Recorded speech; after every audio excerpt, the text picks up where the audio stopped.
नमस्कार मित्रांनो, तुमचे स्वागत आहे श्री स्वामी समर्थ. मित्रांनो, आज रात्री 12 वाजता बाळकृष्णाला हा नैवेद्य नक्की दाखवा. मित्रांनो, आज आहे श्रीकृष्ण जन्माष्टमी, श्रीकृष्ण जयंती, श्रीकृष्णाचा जन्मोत्सव आजच्या दिवशी साजरा केला जाईल. मित्रांनो, श्रीकृष्ण जन्माष्टमी सोमवारच्या दिवशी आलेली आहे. आज 26 ऑगस्ट सोमवारचा दिवस, श्रावणी सोमवार, त्यासोबत श्रीकृष्ण जन्माष्टमी. मित्रांनो, श्रीकृष्णाचे पूजन आणि जन्माष्टमी उत्सव हा साजरा रात्री 12 नंतर केला जातो, कारण रात्री 12 नंतरच श्रीकृष्णाचा जन्म झाला होता. म्हणून आपल्याला जर पूजन करायचे असेल तर तुम्ही रात्री 12 नंतरच हे पूजन करावे.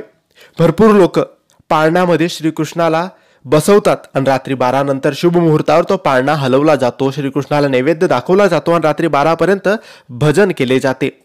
तसंच मित्रांनो, जर तुम्ही पाळणा हलवणार असाल किंवा नसाल तरी तुमच्या घरात जर बाळकृष्णाची मूर्ती असेल, आणि भरपूर लोकांच्या घरात बाळकृष्णाची मूर्ती असतेच, तर तुमच्या घरातही बाळकृष्णाची मूर्ती असेल तर तुम्ही रात्री 12 वाजता किंवा 12 वाजेपर्यंत आपल्या घरात अखंड दिवा लावायचा आहे. म्हणजे संध्याकाळी जेव्हा आपण देवपूजा करू 6:30-7 वाजेच्या दरम्यान, तेव्हाच तुम्ही तेलाचा दिवा असा लावा की तो रात्री 12-1 वाजेपर्यंत चालेल.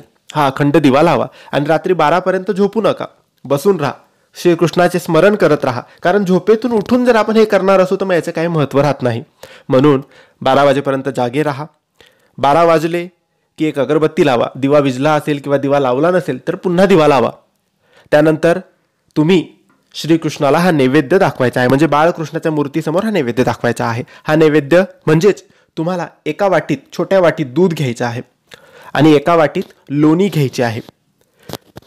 एका वाटीत दूध, एका वाटीत लोणी तुम्ही घ्यायची आहे आणि श्रीकृष्णाला दाखवायचे आहे. तुमच्या घरात दही असेल तर दुधाच्या बदल्यात तुम्ही दही सुद्धा ठेवू शकतात, पण लोणी आवश्यक आहे. दूध दही ठेवलं नाही तरी चालेल, पण लोणी अवश्य ठेवावी. आणि ती लोणी जर घरी काढलेली असेल, तुम्ही स्वतः काढलेली असेल तर अतिउत्तम. लोणी तुम्ही काढू शकतात किंवा बाहेरून मार्केटमधून सुद्धा तुम्ही लोणी आणू शकतात. आणि घरी काढता येत असेल तर नक्की घरी काढावी लोणी. आता दुपारी संध्याकाळी लोणी काढून ठेवा आणि रात्री 12 वाजता श्रीकृष्णाचा जन्म झाल्यानंतर ती लोणी तुम्ही बाळकृष्णाच्या समोर नक्की दाखवा. एक ग्लासभर पाणी ठेवा, नैवेद्य दाखवा, आरती करा, मंत्र जप करा. आपल्या व्हिडिओच्या माध्यमातून आम्ही तुम्हाला मंत्रही सांगितलेला आहे. नैवेद्य दाखवल्यानंतर तुम्ही मंत्र जप करा, श्रीकृष्णाला क्षमा मागा, काही प्रार्थना, काही इच्छा असेल ती बोला आणि मग तुम्ही झोपू शकतात. अशा रीतीने तुम्ही साध्या सरळ पद्धतीने श्रीकृष्णाचा जन्मोत्सव तुम्ही घरच्या घरी साजरा करू शकतात आणि त्यांची सेवा, त्यांची पूजा अशा रीतीने करू शकतात.